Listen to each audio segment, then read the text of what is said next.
I'm very pretty confident that our two and एमी महायुति के सारे उम्मीदवार वहाँ पे चुन के आ क्या जाएंगे। क्रॉस वोटिंग हुई आपको लगता है? देखेंगे, अभी देखेंगे जब पूरी जानकारी हो जाएगी तब पता चलेगा क्या हो रहा है। 26 मतांनी भारतीय जनता पार्टीचे 3 उमेदवार जे आहेत ते निवडून आलेले आहेत. आता राष्ट्रवादीचे 2 उमेदवार उंबरठ्यावर आहेत. मात्र उंबरठ्यावरती नाही, तो उंबरठा ओलांडलाय. उंबरठा ओलांडून आम्ही 4 पावलं आत गेलो. शिवसेनेचे उमेदवार कुठेही त्यांना आकडा जो आहे तो करता येत नाहीये. त्यांना मतदान झालंय. 23-24 यस.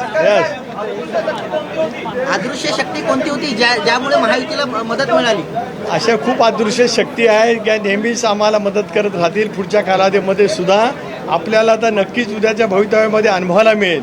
ही विधानसभेच्या निवडणुकीची एक झलक होती, ती या निमित्ताने आम्ही महायुतीने पार करून दाखवली. राष्ट्रवादी शरद पवार गटाकडून वारंवार सांगितलं जात होतं की आमच्या संपर्कात आमदार आहेत ते आम्हालाच मतदान प्रत्येकाला आपली जागा आमदारांनी दाखवून दिलेली आहे. जो आभास निर्माण करण्याचा प्रयत्न केला त्यांना त्यांची जागा नक्कीच त्या ठिकाणी दाखवलेली आहे. मला माझ्या आमदारांचा प्रचंड अभिमान आहे. दादांचा अभिमान आहे आणि माझ्या सर्वच राष्ट्रवादी काँग्रेस पक्षाच्या आमदारांचाही अभिमान आहे. आणि त्याच्या व्यतिरिक्त आणखीन जी आम्हाला मतं मिळाली त्यांच्याही बद्दलचा मनापासूनचा आभार आणि ऋण या निमित्ताने मी व्यक्त करतो. यस, दादा है.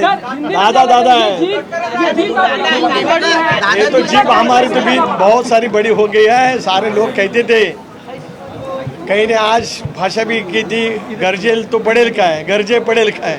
आता असं आहे की या सगळ्या ज्या काय असताना त्याला योग्य उत्तर योग्य वेळेला त्या ठिकाणी मिळत असतात. दादांच्या नेतृत्वाखाली आम्ही सर्वांनी सामुदायिकरित्या दाखवून दिलं.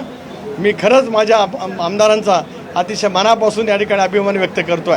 जयंत पाटील यांना वारंवार मित्रत्वाच्या नात्याने निवडून येताना पाहायला मिळत होतं, मात्र आता त्यांना 8च मतं मिळालेली आहेत. नक्कीच मिळतील. बघा, अजून संपायचं आहे ना. होतील. Let us wait for some time. Thank you.